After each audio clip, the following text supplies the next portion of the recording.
My name is Naomi Whitaker. I am 64 years old, a retired psychology professor living quietly in Seattle. For most of my life, I believed that my years of teaching others about resilience had prepared me for the storms of my own existence. But nothing could have prepared me for the call that shattered my world at exactly 2:17 a.m. The shrill ring of the phone pierced the stillness of my bedroom. When I answered, the voice on the other end was clinical, rehearsed, and unshakably final. My son Jake, my only child, had been pronounced dead. The words seemed impossible, foreign, as though I had misheard them. Yet the silence that followed was heavier than any nightmare. I remember clutching the edge of my nightstand, whispering his name, hoping it would somehow undo what I had just heard. If you have ever answered a call in the middle of the night that tore the ground out from beneath you, you will understand the way my chest caved in. I could not breathe. I could not even think. Only the instinct to move kept me alive. I pulled on the nearest coat, grabbed my keys, and drove through the dark Seattle streets toward the hospital, headlights cutting across the rain that seemed to fall harder the faster I drove. Before I continue, let me gently say this. If stories of family, love, and survival touch something inside you, I invite you to stay with me. Share where you are watching from, or tell me if you too have ever been forced to hold a secret heavier than your heart could carry. These stories keep us connected, even when the world tries to break us apart. By the time I reached the hospital, dawn was still hours away. The corridor smelled of antiseptic and sorrow. A nurse guided me to a small room with dim lighting. There, behind a closed door, I saw Jake, lying motionless on the bed. My legs nearly gave way beneath me. I pressed my palm against the cold frame, begging for this to be a cruel mistake. But his skin was pale, his chest still, and my son, the boy I once rocked to sleep, the man who grew into a defender of justice, was gone. I wanted to hold him, to scream, to collapse. But instead, my training in composure became a curse. My tears came silently, rolling down my cheeks as though even grief had been instructed to remain dignified. The nurse touched my shoulder, but her words slipped away before they reached me. All I could hear was the echo of the call, repeating over and over, as if it would never let me go. Sienna, Jake's wife, arrived much later than she should have. She swept into the room with her makeup intact, her black coat unwrinkled, her composure so polished it felt rehearsed. She clutched my hand with fingers that trembled just enough to be convincing, and then pressed her forehead against Jake's without a tear staining her skin. To anyone else, she might have looked like the perfect widow. But I noticed what others didn't. The way her eyes darted toward her phone, the way her grip loosened quickly as if the act of touching grief was inconvenient. It wasn't just her lateness that unsettled me. In the hallway outside, as she thought no one was listening, I caught her whisper under her breath. The words were quiet but sharp enough to cut. "We can finish this conversation later." Who was she speaking to? The nurse at the desk hadn't asked her anything. She had not been on the phone. Those words weren't meant for me or for the staff. They were meant for someone else, someone I did not yet know. The ache in my chest deepened when I realized Owen, my 8-year-old grandson, had not been brought with her. My son's child, his only child, had been left at school while his father lay cold in a hospital bed. In that moment, I knew something was broken. Not just the life we had lost, but the bonds that were supposed to hold what remained. I stood at Jake's bedside long after Sienna drifted away to make hushed calls in the corridor. I whispered promises to my son, words only a mother can carry, that I would protect his boy, that I would stay silent when silence was strength, and that I would endure whatever storm his absence would unleash. I had no idea then how deep that silence would need to go, or how much darker the storm would become. The morning of Jake's funeral felt like the sky itself had lowered its head. A thin mist clung to the cemetery grounds, the kind that seeps into your bones and lingers long after the service is over. I stood beside the casket, my gloved hands wrapped around the program that listed my son's name in bold print, a name I could hardly believe had already been carved into stone. Every breath of air tasted like loss. Sienna played her part with perfect precision. She wore black silk, her veil resting just so, her lips trembling at all the right moments. To the guests, she was the picture of a grieving widow. People leaned in to comfort her, placing sympathetic hands on her back, whispering words of pity. She accepted it with practiced grace, her posture regal, her sorrow performed. But I knew her too well. Her tears never quite reached her eyes. Standing a few steps behind her was a man I had never met before, though his presence was impossible to ignore. Damien Cross. His gaze lingered on Sienna longer than it should have, his hand brushing her arm under the pretense of steadying her. To everyone else, it may have looked like compassion. To me, it looked like ownership. The air between them carried an intimacy that did not belong in mourning. I watched as Owen clutched the hem of my coat, his small fingers twisting the fabric, his face pale with confusion. He did not cry loudly, but he pressed his cheek against my side as if searching for something steady to hold. When he glanced at his mother, she smiled faintly, just enough for the crowd to see, before turning back to Damien with an expression too composed for grief. My grandson's grip tightened. I leaned down and kissed the crown of his head, silently promising I would not let him drift alone. As the minister spoke of Jake's dedication to justice, of his kindness and strength, I caught Marcus Chen's eye across the gathering. He gave me a subtle nod, one that carried weight beyond sympathy. After the service, as people began drifting toward the reception hall, Marcus approached me. His voice was low, carefully measured. "Naomi, I need you to trust your instincts," he said. "Jake left certain things in order. There's a protocol we'll need to discuss when the time is right." I frowned, clutching my program tighter. What kind of protocol? He glanced toward Sienna, who was laughing softly at something Damien whispered. The sound grated against the solemn air. Marcus lowered his voice even more. "Not here. Just know that Jake was deliberate. He wanted to make sure you and Owen would be safe." Those words tightened the knot in my stomach. Jake had always been meticulous, but for Marcus to speak of safety at his funeral meant there were things I did not yet know. I nodded, though my mind was already racing.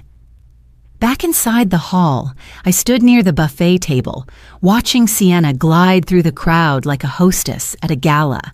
She accepted condolences with delicate smiles, even managing to joke about the flowers someone had sent. Damien hovered at her side, filling her glass, guiding her through conversations as if they were partners rehearsed in a private play. No one else seemed to notice how often their shoulders touched, how easily she leaned into him when she thought eyes were turned away. I kept my silence, though every instinct screamed at me to speak. Instead, I focused on Owen, on the way he sat at a corner table tracing circles into the condensation on his glass of water. He looked up at me once, his eyes wide and searching, and I forced a smile I did not feel. That night, when I returned home, I replayed the day's images over and over, the veil that never wet with tears, the hand that lingered too long, the nod from Marcus that carried secrets.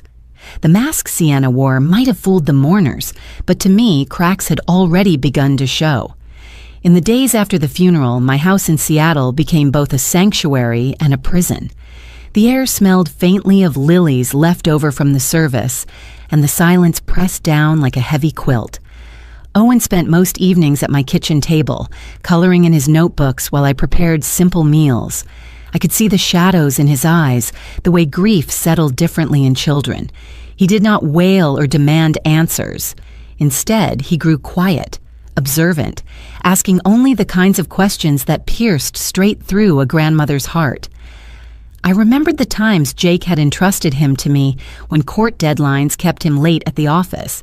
He would drop Owen off with his favorite backpack, kiss his son's forehead, and remind me with a grin, "Mom, You're better at bedtime stories than I am." It was in one of those evenings, long before his death, that Jake had slipped a small leather-bound notebook into my kitchen drawer. Now, weeks later, as I cleaned, I found it again. Across the cover, in Jake's tidy handwriting, were the words, "Routine for Owen." Inside were pages of careful notes: what Owen liked for breakfast, how he needed the nightlight left on, which lullabies soothed him quickest. But beneath those pages, tucked discreetly, was a sheet of instructions about emergencies, financial accounts, and contacts. I felt my throat tighten. It was as though Jake had anticipated the weight that now sat squarely on my shoulders.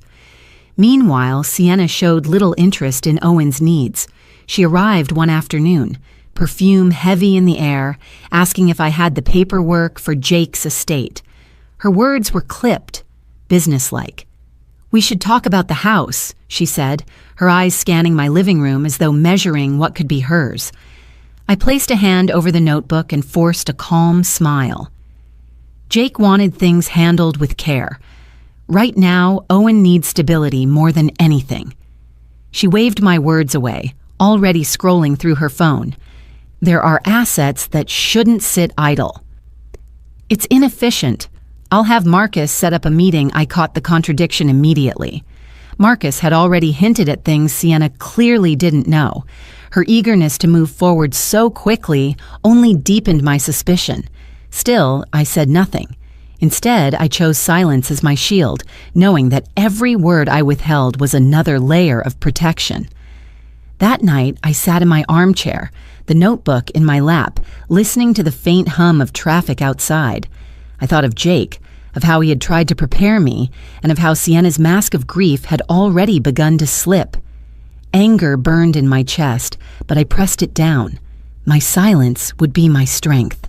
I would wait, I would watch, and when the time came, I would be ready.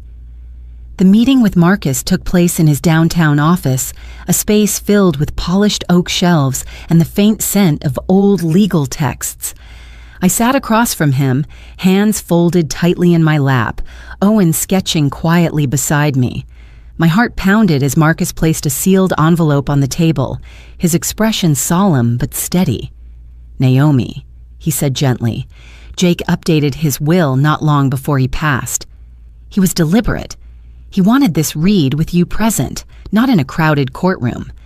I leaned forward, every nerve alert. He broke the seal and unfolded the papers with the care of a man who understood the gravity of each word. His voice carried a firmness that made every syllable settle deep into my chest. Jake's assets totaled $10 million. Hearing the figure out loud felt unreal, almost absurd against the backdrop of loss. My son, who had always worn modest suits and driven an aging sedan, had built a fortune through cases, investments, and careful planning. Marcus explained each line. The trust structured for Owen, the safeguards in place until he came of age, and then the part that made my pulse quicken. Naomi Whitaker named as the sole trustee. I gripped the arm of my chair. My son had not left this world without leaving a plan. His faith in me was both comforting and crushing. Sienna arrived late, again. She swept into the room, her heels striking the polished floor like gavel knocks, her perfume arriving before her words. When Marcus read aloud the section that designated her a separate $500,000 insurance policy, independent of the trust, her smile faltered. The mask cracked for just an instant before she caught herself, straightening her back as if her pride could hold her together. This can't be right," she said, her voice sharp with disbelief. "I'm his wife." "I should be trustee, not his mother." Marcus's eyes met hers without wavering. Jake made these decisions with clarity. The documents were updated and notarized only weeks ago. There is no ambiguity. Sienna's gaze darted to me, a storm gathering in her eyes. I kept my own expression calm, though my pulse raced. I wanted to shout, to ask her why her grief seemed so thin, why her focus turned so quickly to money. But I remained silent. I let Marcus's words carry the weight, while I stayed the steady presence Jake must have hoped I would be. Owen tugged my sleeve, whispering, "Grandma, does this mean we're safe?" His innocence sliced through the tension like a blade. I brushed his hair back, whispering, "It means your dad thought of everything." Sienna rose abruptly, her chair scraping against the floor. "I'll be contesting this." "You haven't heard the last of me." Her heels echoed down the corridor as she stormed out, leaving the office heavy with her absence. Marcus exhaled slowly, then looked at me with steady eyes.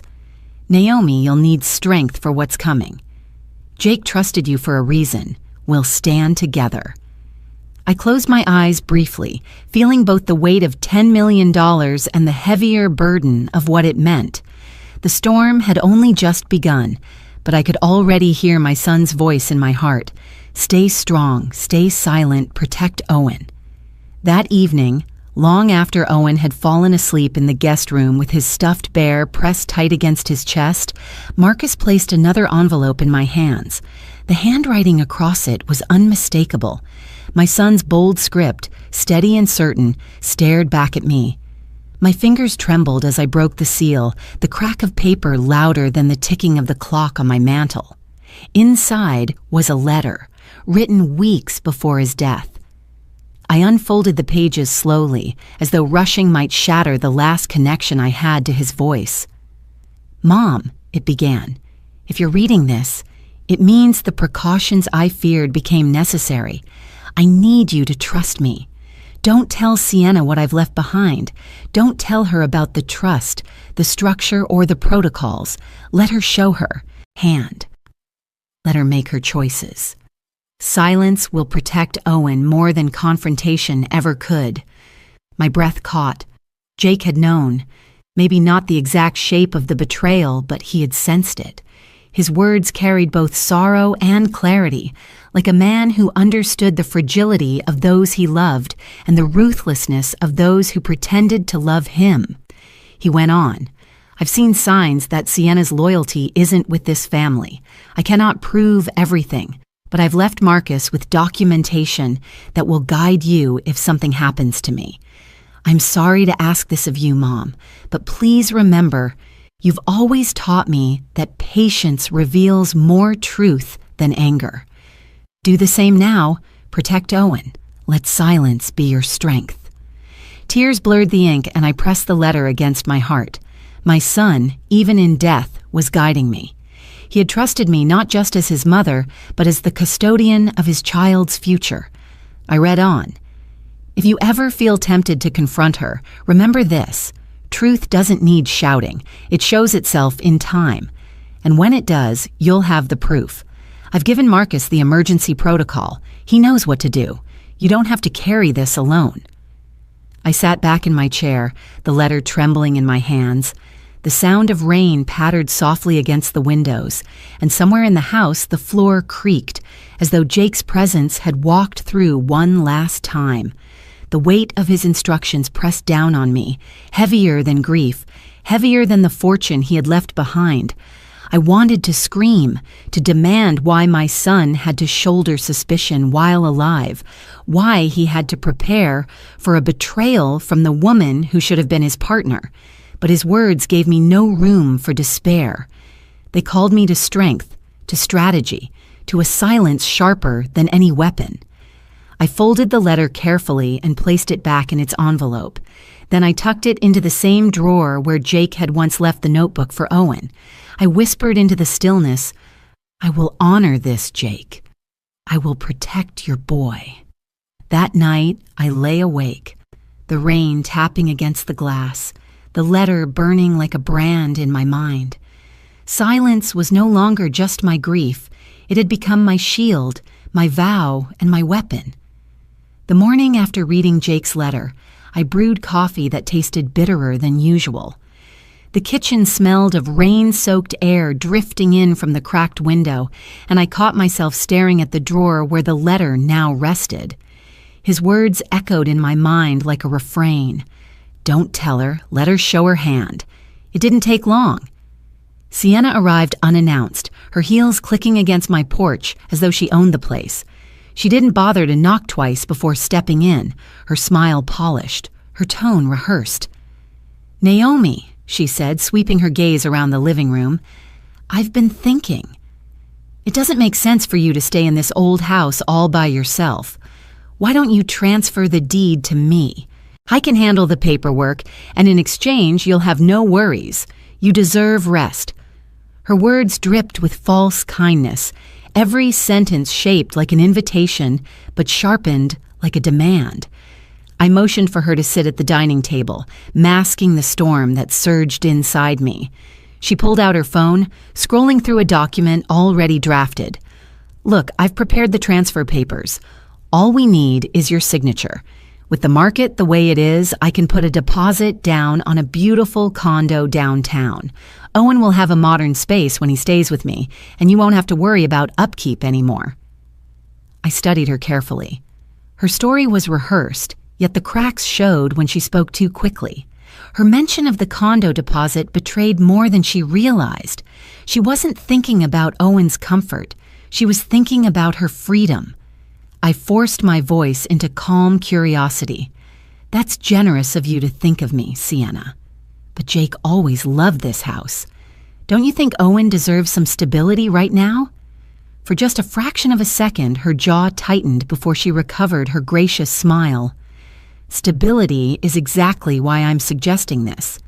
He needs a fresh start, and so do you. Just sign, Naomi. We'll all be better off inside." I wanted to slam my hand against the table, to shout that I saw through her performance. Instead, I remembered Jake's letter, his insistence on silence. So I tilted my head as though genuinely considering. My fingers brushed the corner of my phone hidden beneath a napkin on the table. The recording app was already running. "Perhaps," I murmured, "but I'll need to think it over. Big decisions shouldn't be rushed." She leaned forward, lowering her voice as if confiding in me. "Naomi, don't be stubborn. You'll regret making this harder than it needs to be. I promise you, I'll make sure you're comfortable. You just have to trust me, trust." The word almost made me laugh. Jake had trusted her once, too. And here she was, speaking like a woman eager to erase his memory with the stroke of a pen. I nodded slowly, letting her believe she had planted the seed. But inside, I knew I had just captured something more valuable than her signature on a page. Her words, recorded in her own voice, full of contradictions she could never explain away. As she left, tossing her hair over her shoulder with the confidence of someone who thought the world was already hers, I stood at the doorway watching the rain fall heavier on the street. The recording safely saved, Jake's instructions alive in my mind, I whispered to myself, "You were right, my son." Silence will show her hand. A week after her push to have me sign away the house, I found myself moving through the quiet halls of Jake's home. The scent of his books and cologne still lingered faintly in the air, and I often stopped just to breathe it in. Owen had fallen asleep early that evening, curled up, on the couch with a blanket pulled to his chin. The storm outside rattled the windows, filling the house with the rhythm of Seattle rain. I carried a basket of laundry down the hallway and paused as I noticed a faint light spilling from the study. The door was cracked open. Inside, Sienna sat alone at Jake's desk, the glow of the lamp catching the edge of her veil from the funeral that she had folded neatly beside her. She was staring at their wedding photograph, her shoulders trembling. At first, I thought it was another act, a rehearsed performance for whoever might walk in. But then I heard the sound. Raw, unguarded sobs. Her face twisted, unmasked by the polish she carried in public. She pressed her fingers against the photograph, whispering words I couldn't quite catch, fragments of regret spilling into the air. It startled me, seeing her break that way. For the first time, I glimpsed the possibility that she had loved him once, or at least loved the life he provided. The ambition, the wealth, the image. It had been real enough for her to mourn its loss. Her tears smeared her mascara, dark lines tracing down her cheeks, and for a fleeting moment she looked less like the adversary I braced myself against, and more like a woman undone by her own contradictions. But then, as quickly as it came, it was gone. She straightened, dabbing her eyes with a tissue, smoothing her hair, painting the mask back over her face. She slid the photograph into the desk drawer and adjusted her blouse as if rehearsing for another audience. By the time she noticed me standing quietly in the doorway, her expression was calm, composed, almost icy. "Oh, Naomi," she said lightly, "I didn't realize you were still up." I forced my face to remain neutral. "I was checking on the laundry. Owen's asleep." She smiled faintly, though her eyes still glistened. "That's good. He needs rest. We all do." I nodded, letting her pass by me in the hallway. As her perfume trailed behind, I thought about what I had just witnessed. It didn't erase the lies or the schemes, but it painted her in colors more complicated than simple malice. She was not just ruthless, she was fractured, and fractures could be dangerous in their own right. I returned to my room and sat on the edge of the bed, the storm outside still battering against the windows. Jake's letter echoed in my thoughts. Let her show her hand. Tonight I had seen another piece of it, not greed or manipulation, but grief, however twisted it might have been. It did not change my resolve, but it reminded me of the delicate balance I had to maintain. Silence was my shield, yes, but understanding her humanity, even briefly, was also part of the battle. The next morning, the air carried a sharp chill, the kind that makes every breath feel like glass. I drove across town to a small office tucked behind an aging strip mall. The sign on the frosted glass door read, "Monroe Investigations." Lila Monroe greeted me, with a firm handshake and eyes that spoke of experience. She was younger than me, but carried herself with the same gravity I had once used in the classroom.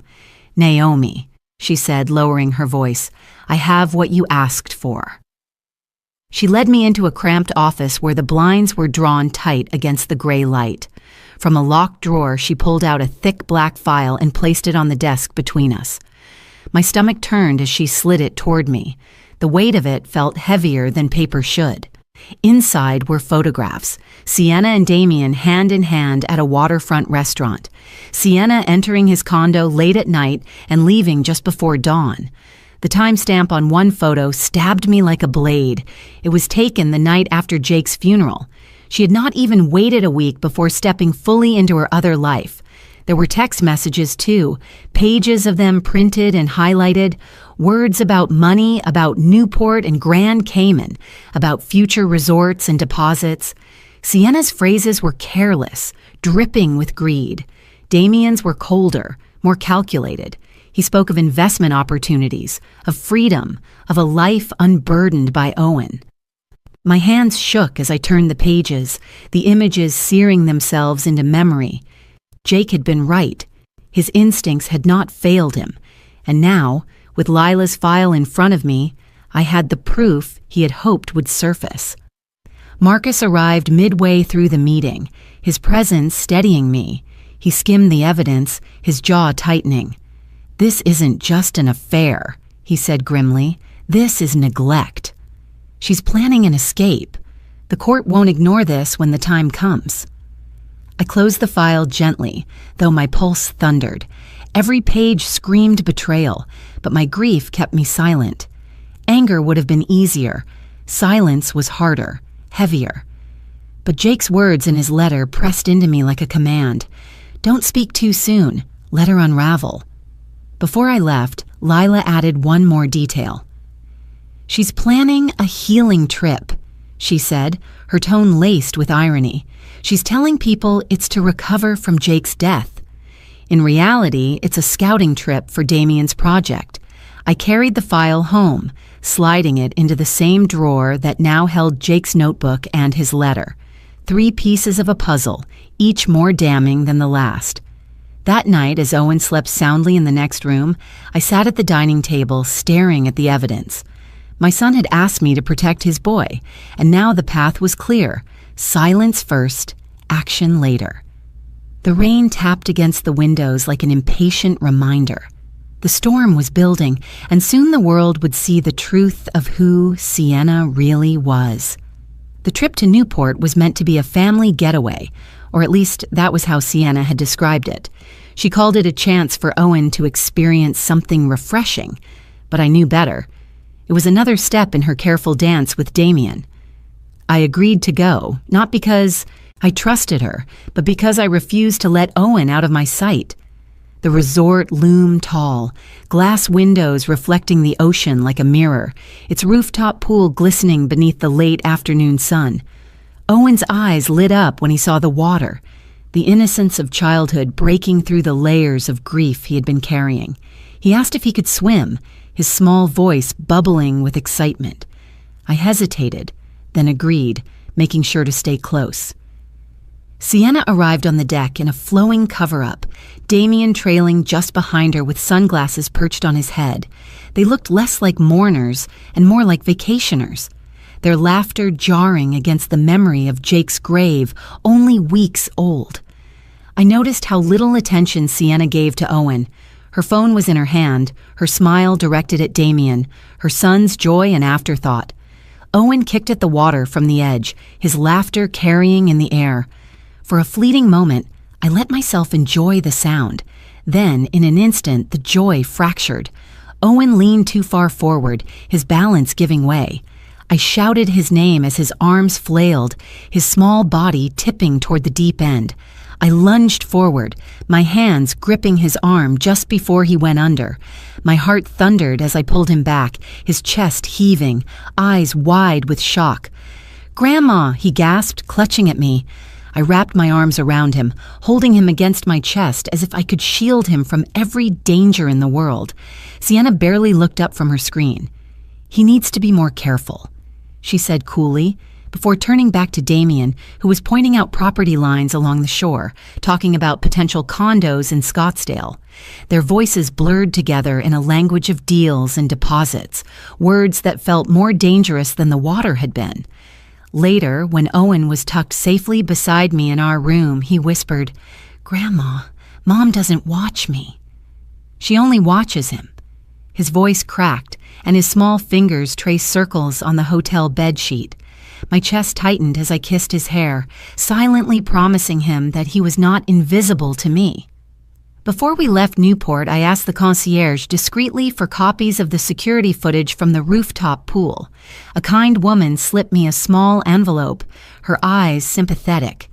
I also collected a receipt Damien had carelessly signed at the bar, his name linked to Sienna's room number. These scraps of evidence felt like lifelines, each one another thread woven into the net that would eventually catch her. That night, I stood at the balcony, the ocean wind cold against my skin, the city lights glittering below. Owen slept peacefully in the next room, but my mind raced. I thought of Jake, of his letter, of the trust he placed in me. Silence was still my shield, but the file in my drawer was growing heavier. Back in Seattle, the days blurred into one another, each carrying the weight of responsibility. I settled Owen into a steady routine. School in the mornings, sessions with Dr. Price twice a week, quiet dinners together in the evenings.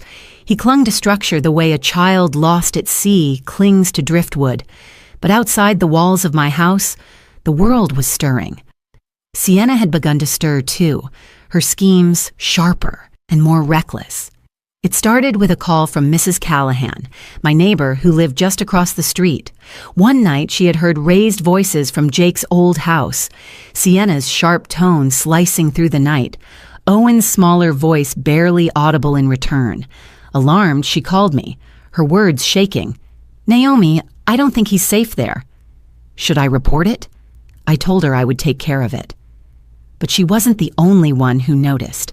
At school, Ms. Alvarez, the counselor, asked to speak privately with me. She shared her observations. Owen withdrawn in class, his drawings darker, his essays filled with stories of people leaving. "He needs consistency," she said softly. "He talks about you more than his mother."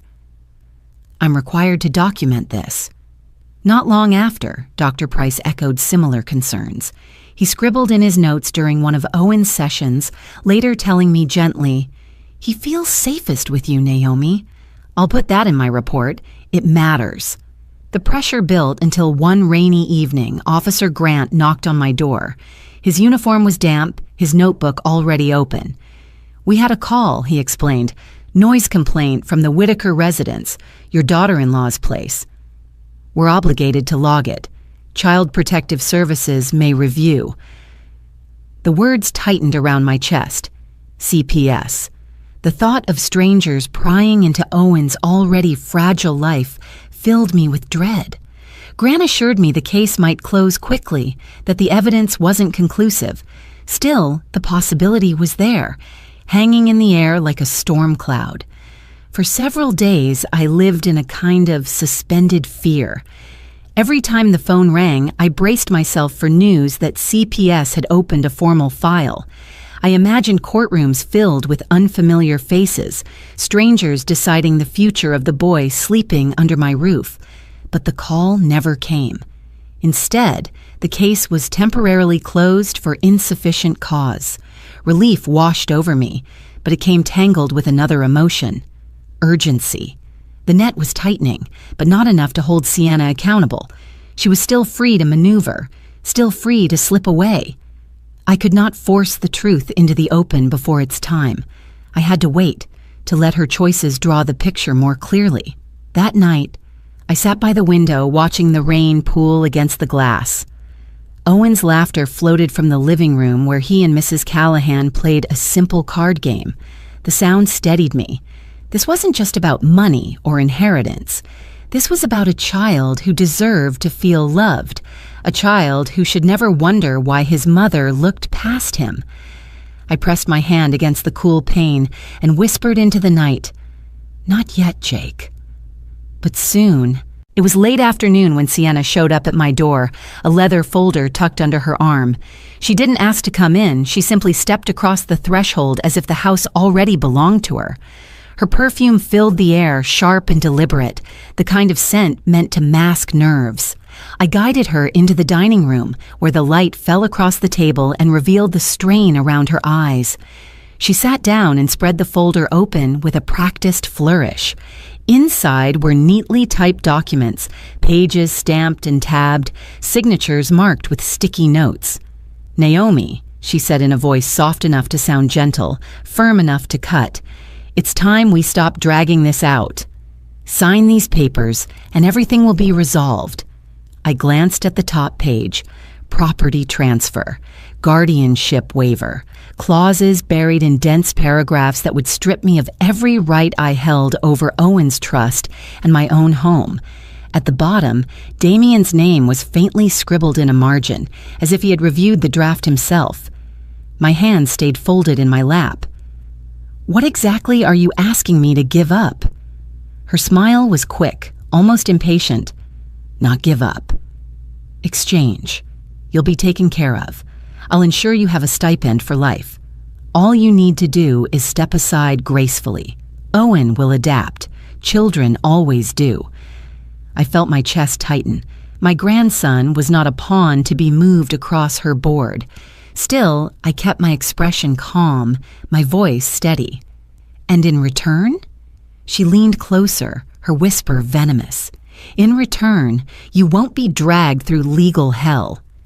Damien has connections, projects waiting offshore. Grand Cayman is just the beginning. Don't stand in our way, Naomi. You're too old for battles like this." The words chilled me more than any winter storm. She was no longer hiding. She was laying the cards on the table, confident that intimidation would break me. I remembered Jake's letter, his plea to let her expose herself. And here she was, doing exactly that. Unseen beneath the table, my phone lay in my pocket, its microphone already capturing every word. I forced myself to nod as though considering. "You've thought this through," I murmured. Her eyes flashed with triumph. "Of course." Jake never knew how to build a future. Damien and we know how to make money work. It's time you stopped clinging to the past. I sat back, studying her as though she were a case study in one of my old lectures. She believed her performance flawless, her offer irresistible. But every sentence she spoke was another crack in the mask, another admission that would one day stand against her in court. Finally, I closed the folder gently, sliding it back toward her. "I'll need time," I said. "Don't take too long," she replied, her tone suddenly sharp. "Deals like this don't wait forever." She snapped the folder shut and rose from the table, her heels clicking against the floor as she swept toward the door. When the house fell quiet again, I pressed a hand to my pocket, feeling the phone warm against my palm. The recording was safe. Jake's plan was unfolding, and though the storm grew darker, I knew I was not defenseless. The folder sat on my dining table for days, its sharp corners cutting into my peace every time I walked past. I could not bring myself to throw it away, though every line of it was poison. Instead, I left it there, unopened, like a test of my will. I would catch myself staring at it during quiet mornings while Owen ate his cereal, or late at night when the house had fallen silent except for the hum of the refrigerator. One evening, after Owen had gone to bed, I poured myself a cup of tea and finally pulled the folder closer. My hands trembled as I opened it, the inked words blurring under the weight of exhaustion. I read the clauses, the signatures waiting for me, the promises of care and comfort that masked the theft beneath. I imagined what it would feel like to sign, just one pen stroke, and the struggle would be over. No more late-night whispers from lawyers, no more fear of courtrooms, no more watching Sienna circle Owen like a hawk. The temptation was real, and it scared me. For a moment, I almost convinced myself that surrender could bring peace. I lifted a pen, my fingers tightening around it. The rain outside lashed the windows, and my reflection in the glass looked like a woman ready to collapse. Then my eyes drifted to the drawer across the room. Slowly, I stood and opened it. Inside lay Jake's letter, the one that had become my anchor. I unfolded it, and his words rose from the page like a voice carried on the wind. "Don't tell her, don't give in, protect Owen, let silence be your strength." The pen slipped from my hand. Tears welled in my eyes, not from weakness, but from the sudden memory of my son's face, his conviction, his trust in me. He had known this moment would come, the moment when fatigue would whisper louder than courage. He had left me this letter to pull me back from the edge. I pressed the paper to my chest, whispering into the quiet room. "I almost failed you, Jake. But I won't. Not now." With shaking hands, I gathered the documents back into the folder and sealed it shut. The next morning, I delivered it to Marcus's office. He took it without a word, only giving me a look that carried both understanding and resolve. "This is enough," he said softly. "We'll use it when the time comes." As I walked back to my car, the weight in my chest began to lift. I had come close to surrender, closer than I wanted to admit. But Jake's letter had saved me again, the ink of his words stronger than any signature I could have given. That night, when Owen curled beside me on the couch and fell asleep against my shoulder, I kissed the top of his head and whispered, "We'll make it, sweetheart. Your father made sure of that." The courthouse loomed against a slate-gray sky, its stone steps slick from the morning rain. I held Owen's hand as we climbed, his small fingers gripping mine with a mix of fear and trust. Marcus walked beside us, briefcase in hand, his expression steady and unreadable. This was the hearing Jake had prepared us for without ever saying so, the one that would determine whether silence had been enough, whether truth would finally begin to surface. Inside, the courtroom smelled faintly of varnished wood and old paper. Judge Hart presided from the bench, his face carved with lines of patience, the kind of man who measured not only evidence but the weight of human character. Sienna sat across from me, dressed in flawless black, every hair pinned into place. Valerie Knox, her attorney, leaned close to her, whispering strategies like a coach before a game. Damien was nowhere in sight, but his absence hung heavy in the room. Owen sat quietly between me and Marcus, his legs dangling off the bench. He clutched the small toy car he had tucked into his pocket, his anchor in the storm.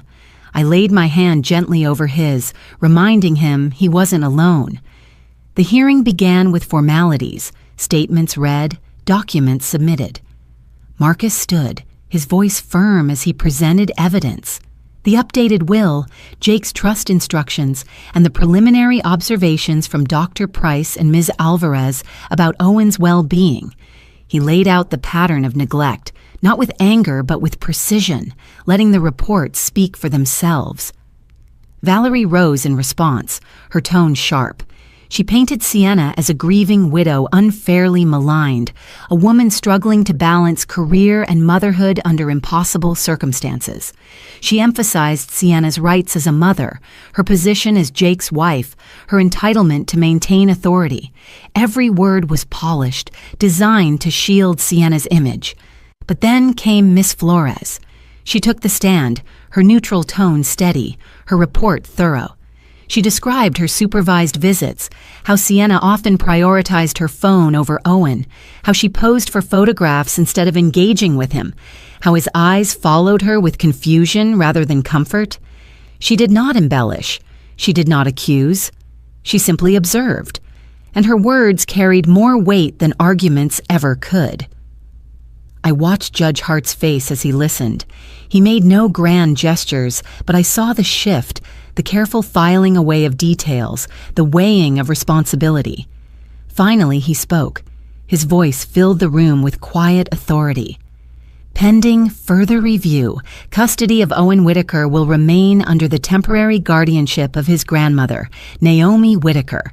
Mrs. Stanton is prohibited from removing the child from the state of Washington without court approval. Visitation will continue under supervision as outlined by Miss Flores. The gavel came down, sharp as a heartbeat. Relief flooded me, though I kept my composure. Beside me, Owen squeezed my hand, whispering, "Does this mean I get to stay with you, Grandma?" I bent close, pressing a kiss to his temple. "Yes, sweetheart. For now, you're safe." Across the aisle, Sienna's composure cracked. She whispered furiously to Valerie, her face taut with fury, but the judge had already left the bench. The storm in her eyes told me the battle was far from over, yet for the first time I felt a current shift in our favor. As we left the courtroom, Marcus murmured, "This was the step Jake wanted. Now she's boxed in. All we have to do is hold steady." Outside, the rain had stopped. The clouds parted just enough for a single ray of sunlight to strike the courthouse steps. I gripped Owen's hand tighter, and together we walked into the light. The weeks that followed the court hearing settled into a rhythm that felt almost like breathing again. Owen lived with me full-time now, and though his grief still surfaced in quiet moments, I could see small signs of healing. He laughed more easily when Mrs. Callahan brought over her homemade soup. He focused longer during his sessions with Dr. Price, and every evening he curled into my side as I read from Jake's old storybooks, his eyelids heavy with the peace of routine. Still, the shadow of Sienna lingered. She visited under the supervision of Miss Flores, arriving each time with carefully chosen outfits and a polished smile. She brought toys wrapped in glossy paper, trinkets meant to impress, not comfort. Owen accepted them politely, but I watched the way he placed them aside, uninterested. He seemed to sense that her gifts were substitutes for something she could not give. One Saturday afternoon, the three of us sat in the park under Ms. Flores's quiet watch. The air was brisk, the grass damp from the morning rain. Owen kicked at the ground with the toe of his shoe, unusually quiet. Sienna crouched down beside him, her voice sugary. "Look, sweetheart, Mommy got you something special for next time. A new game console. You'll love it." Owen didn't look up. Instead, he turned to me, his eyes wide with a question that carried the weight of years he was too young to bear. His voice trembled as he asked, "Mom, why don't you love me the way Grandma does?" The words hung in the air like a bell tolling across a silent field. Sienna froze, her lips parting but no sound coming out. For the first time, her mask slipped completely, not into rage, not into performance, but into stunned silence. Her son had spoken aloud what I had long feared he felt. Miss Flores's pen scratched quickly across her notepad, her gaze flicking from Owen to Sienna. She did not intervene. She did not need to. The moment spoke for itself. Sienna finally forced a laugh, brittle and hollow. "Oh, darling, of course I love you. Mommy has been so busy, so distracted. But you'll see. Things will be better soon." Owen shook his head, his small shoulders curling inward. He moved closer to me, pressing his cheek against my arm. My heart ached, but I held him steady, wrapping my arm around him without a word. On the drive home, the silence in the car was different, not the silence of grief, but the silence of a truth finally spoken. Owen had given voice to the wound that had been growing in him, and though it broke me, it also steeled me. Jake's letter had asked me to let Sienna show her hand. Today, Owen had shown hers instead, not through evidence or paperwork, but through the absence of a mother's love. That night, after Owen was asleep, I sat at the kitchen table with Dr. Price's latest notes and Miss Flores's report from the visit. The details were simple: observations, facts, quotes. Yet in those pages lay the unvarnished truth. Sienna was losing the one role that mattered most, not because of me, but because of her own choices. I folded the papers, placed them in the drawer beside Jake's letter in the black file, and whispered into the quiet house, "We're closer, Jake. Closer than ever." The confrontation came quietly, not in a courtroom or with an audience, but in my living room on a late winter evening. The rain outside fell in steady sheets, drumming against the roof like a warning. I had just finished setting Owen's schoolwork aside when Sienna arrived, her coat still damp, her hair undone in a way that looked less like carelessness and more like unraveling. She carried no polished mask this time. Her eyes were red, her hands unsteady. She didn't even bother with pleasantries. Instead, she placed a slim folder on the coffee table and collapsed onto the couch across from me. "I can't do this anymore," she whispered, her voice cracking. "Damien's leaving for Cayman next week, and he expects me to follow. I thought I could balance it all, but I can't. I can't keep Owen and have the life I want. I'm tired of pretending." I stayed still, watching her. My heart clenched for Owen, but my face remained calm as Jake had taught me. "What are you saying, Sienna?" She met my eyes, and for once there was no performance, no veil. "I'll sign whatever you want." "Custody, guardianship, the trust. You can take it all. Just let me go." The words struck like cold wind, carrying both cruelty and confession. She wasn't giving up for Owen's sake. She was giving up for her own freedom, and still, the significance was immense. This was the moment Jake had told me to wait for, the moment she revealed herself without me saying a word. I reached slowly for the folder. Inside were documents drafted with Valerie's help, stripped now of any pretense of negotiation. Her signature lines were marked, and at the bottom of each page she had already scrawled her name in hurried strokes. I pulled out my phone, its recorder running in my palm, capturing her voice as she repeated the words, "I don't want this life." "You take it. I'm done." The silence that followed was heavier than any argument we had ever had. Sienna sat slumped, her shoulders curved. Inward, her ambition drained into bitterness. She looked less like a rival and more like a woman hollowed out by choices that had consumed her. For a brief moment, I almost pitied her. Almost. But then I remembered Owen's voice in the park. "Why don't you love me the way Grandma does?" The boy asleep upstairs deserved better than pity, wasted on someone who had already chosen herself over him. I gathered the papers, placing them neatly into a folder of my own. My voice was steady as I said, "You'll have no claim left, Sienna. Once this is filed, your part in Owen's life will be only what the court allows. She gave a bitter laugh, half defiant and half broken. "Do what you want. Just don't call me when he asks for me." "I won't come back." She rose, pulling her coat tighter, and walked out into the rain without looking back. I sat there for a long while, listening to the storm rage against the windows, the signed papers cool under my hand. Jake's voice echoed in my heart once more. Don't speak too soon. Let her show her hand. She had, and now the game was over. The courthouse felt different this time. The heavy marble floors and echoing halls no longer seemed intimidating but steady, like pillars holding up the life I was about to reclaim for Owen. Marcus walked beside me, carrying the thick folder that held every document, every report, every piece of evidence carefully gathered over the months. Sienna's final signatures lay at the heart of it all, the ink of her surrender sealing what no argument could undo. Inside the courtroom, Judge Hart reviewed the file in silence. His glasses rested low on his nose, his pen tapping softly against the bench as he read. Finally, he lifted his eyes and spoke with the clarity of finality. Guardianship of Owen Whitaker is hereby granted to his grandmother, Naomi Whitaker. All associated trusts will remain under her care until the child reaches majority age. The petition for custody transfer stands approved. The gavel struck once, sharp as a heartbeat. My shoulders dropped with relief I had carried too long. I had done it. For Jake. For Owen. For myself. Marcus leaned close, his voice low but filled with quiet triumph. "It's over, Naomi." "He's safe now," I nodded, though words failed me. My throat tightened with gratitude and grief interwoven so tightly they were impossible to separate.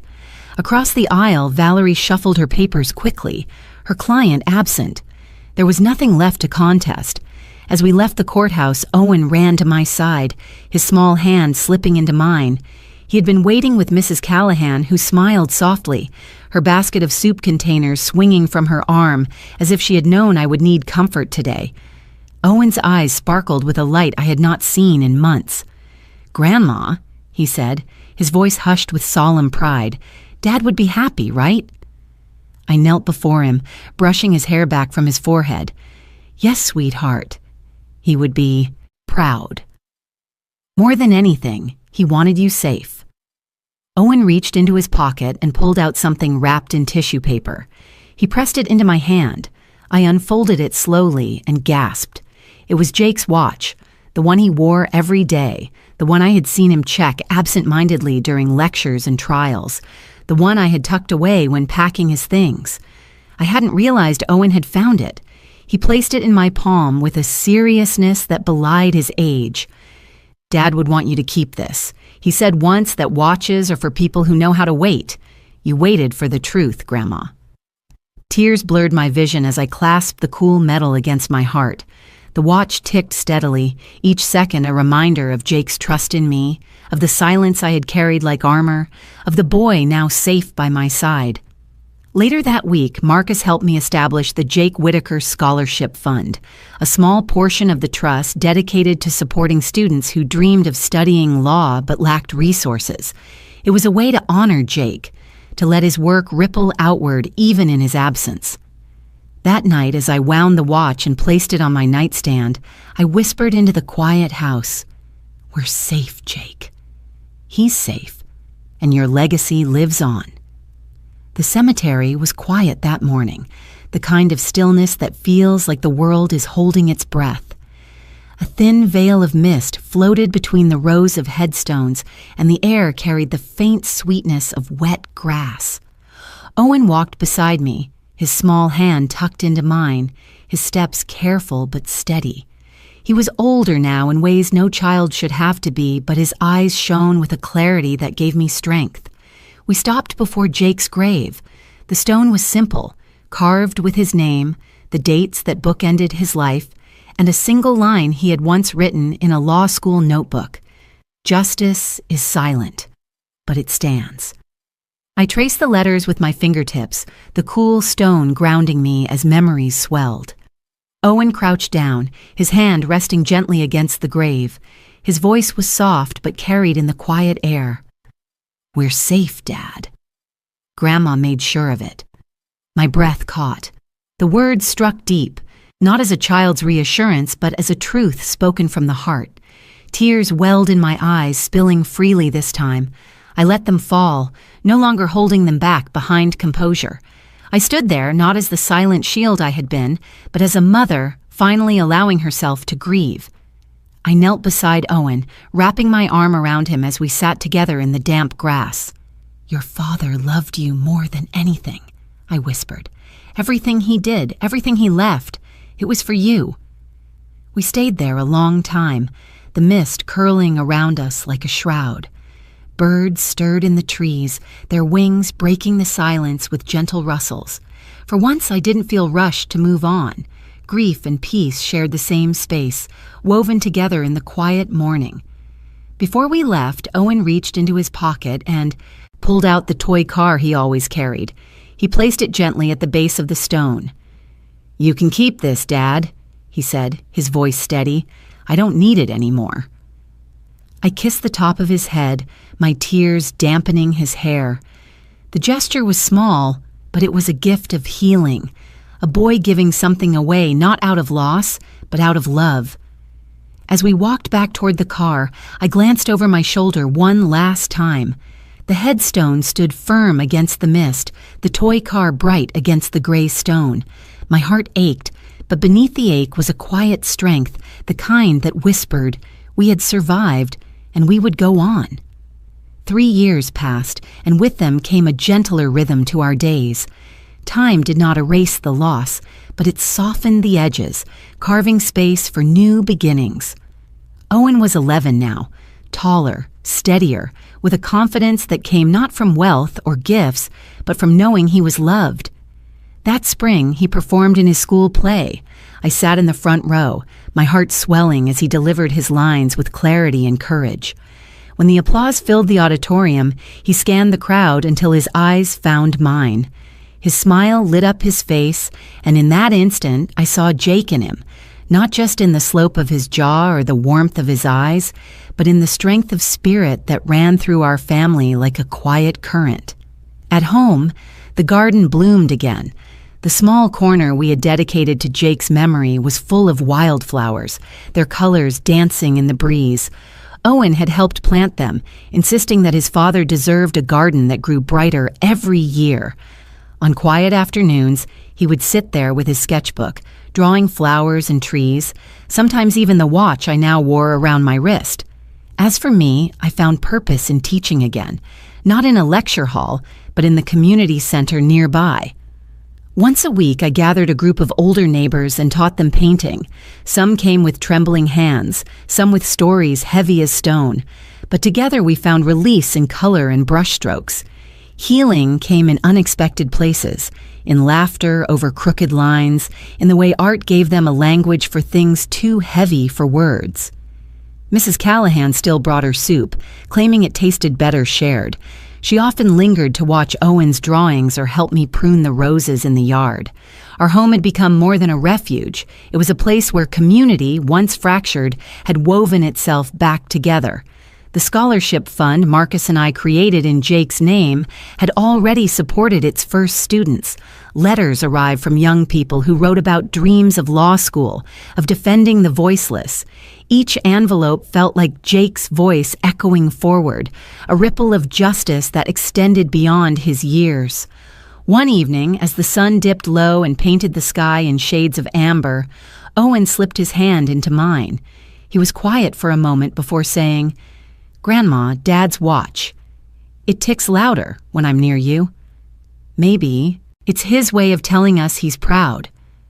I looked down at the watch, its steady rhythm pulsing against my wrist, and tears blurred the sunset before me.